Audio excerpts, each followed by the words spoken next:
అందుకని వచ్చి ఉండొచ్చు.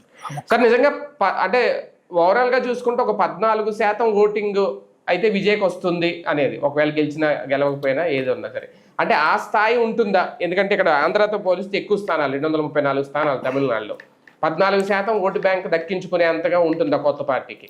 ఉండొచ్చు. ఇప్పుడు చిరంజీవికి టైప్ లోన పవన్ కళ్యాణ్ టైప్ అని వెళ్ళిపోతుందండి రేపు. చిరంజీవి 18% ఓటు చీల్చాడు. ఫేస్ ఇమేజ్ వల్లేనా 14%? అప్పుడు 18% ఖచ్చితంగా. అంటే ఆల్టర్నేటివ్ కావాలని కోరుకోవడము ప్లస్ యంగ్స్టర్స్ లో ఇతనికి ఉన్నటువంటి ఆదరణ కూడా ఉపయోగపడచ్చు. లేదు అంటే కనుక సినిమా వాళ్ళని ఒక విజయకాంత్ దెబ్బతిన్నట్టు, కమల్ హాసన్ దెబ్బతిన్నట్టు, కార్తిక్ దెబ్బతిన్నట్టు పడిపోతాడు ఇతను.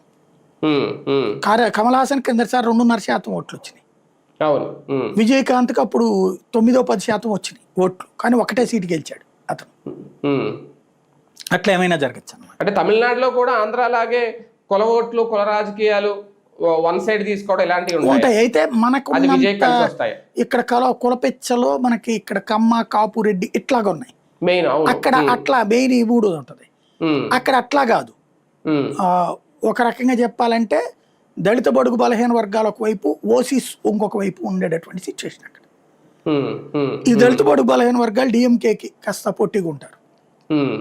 అది విజయ్కి చీలే అవకాశం ఉంటుంది. ఒక పశ్చిమ బెంగాల్లో, ఒక అస్సాము